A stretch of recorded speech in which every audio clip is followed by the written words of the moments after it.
Assalamualaikum warahmatullahi wabarakatuh. Nama saya Muhammad Alfarobi Siregar. Saya mahasiswa UIN Sunan Gunung Jati Bandung, jurusan Administrasi Negara. Di sini saya ingin bercerita atau membagikan kepada teman-teman atau rekan-rekan sekalian bagaimana sih tips memilih kosan yang nyaman, atau bagaimana sih kriteria kosan yang nyaman. Teman-teman nggak perlu panik atau bingung buat nyari kos-kosan itu gimana. Sebenarnya sih gampang-gampang sulit menurut saya. Oke, langsung aja. Di sini saya ingin bagi tips. Yang pertama itu ada dari segi kebersihan. Baiklah, sebagai contoh bisa lihat kamar saya. Tadi saya katakan kebersihan tentu unsur yang paling pertama atau faktor yang pertama dalam memilih kosan. Pertama kali kita memilih kosan, yang ditunjukkan pemilik kosan adalah kamar. Kita harus melihat kamar tersebut bersih atau tidak. Kita lihat dari ruang tamu mungkin, atau bisa kita lihat dari kamar mungkin. Tentu kita harus tahu bersih atau tidak, kan kita jelas tidak mau kamar tersebut kotor atau bau misalnya. Kemudian terdapat kamar mandi. Kita harus mengetahui kamar mandi tersebut mempunyai air yang bersih atau tidak. Kita harus menyalakan kerannya terlebih dahulu. Apakah air tersebut bersih? Apakah terus menyala? Kemudian yang ketiga, terdapat ukuran kamar. Menurut saya ukuran kamar yang nyaman adalah minimal 3x3 sih. Karena tidak mungkin kamar yang kita tempatin itu sempit. Tentunya kita akan susah beraktivitas, terlebih kalau teman kita bekerja kelompok datang ke kamar kita. Wah, bisa jadi penjara atau panas mungkin. Dan kemudian yang keempat, terdapat sirkulasi udara.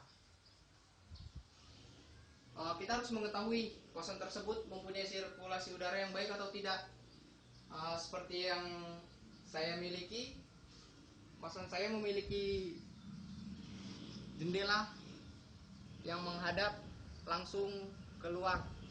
Jadi teman-teman harus mengetahui kosan tersebut memiliki jendela yang luas atau yang besar atau yang kecil. Kemudian terdapat ventilasinya juga. Dan yang kelima, terdapat keamanan.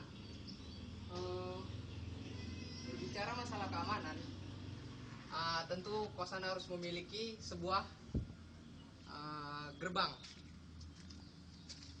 Gerbang yang saya maksud adalah gerbang besi, bukan gerbang terbuat dari kertas origami. Seperti yang Anda lihat, kosan saya memiliki gerbang di depan. Jadi gerbang menentukan keamanan dalam sebuah kosan. Yang lebih bagus di dalam sebuah kosan itu berada di dalam sebuah kompleks yang terdapat satpam. Kemudian fasilitas. Berbicara masalah fasilitas lagi, apakah kosan Anda memiliki jemuran yang luas?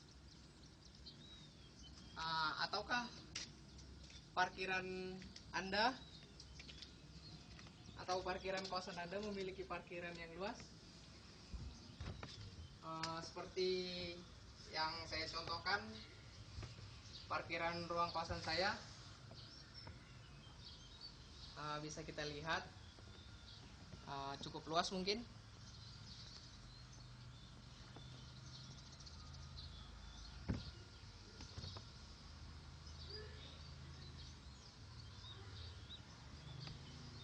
Kemudian dari segi biaya, masalah biaya sih menurut kantong masing-masingnya.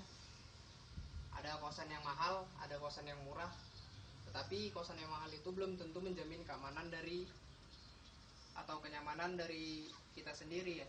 Terkadang ada juga kosan yang mahal tetapi penghuninya nggak nyaman.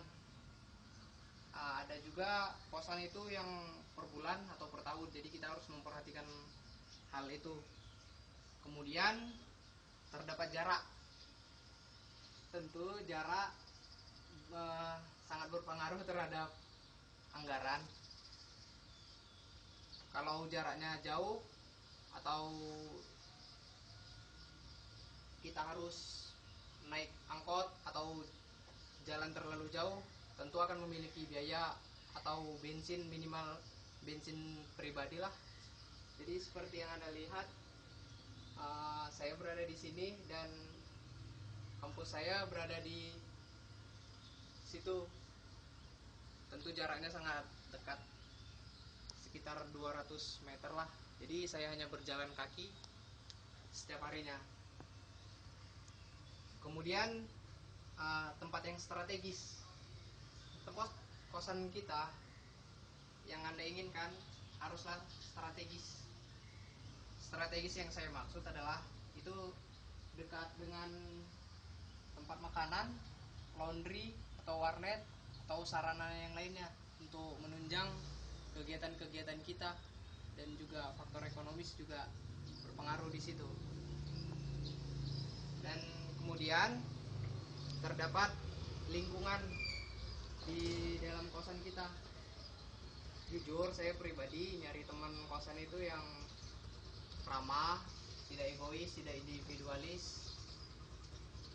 Jadi kan kalau temennya pada seru-seru kan bakal betah di kosan. Kemudian ada ibu kos.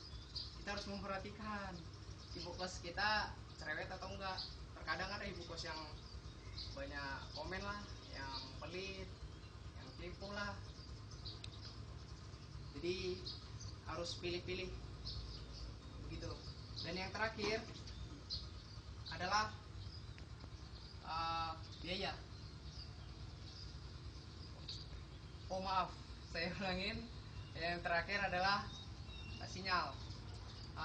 Tentu komunikasi sangat penting bagi anak kos, terutama menghubungi orang tua mungkin atau pacar, teman-teman sekalian. Itu harus mendukung dalam kegiatan kita di kos. Dan yang saya lupa terakhir lagi adalah listrik. Untuk berbicara masalah listrik, coba ikutin saya. Gimana sih listrik yang harus perhatikan untuk anak kosan yang baik?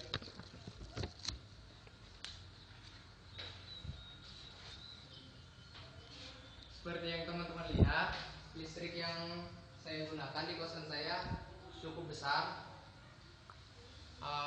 Misalkan saja 2200 watt, itu dibagi dengan 10 kamar, tentu per kamarnya itu hanya 220 watt. Mungkin itu cukup hanya buat nonton TV dan dispenser. Kalau teman-teman mau masang AC pasti nggak cukup segitu, jadi harus memperhatikan listrik tersebut.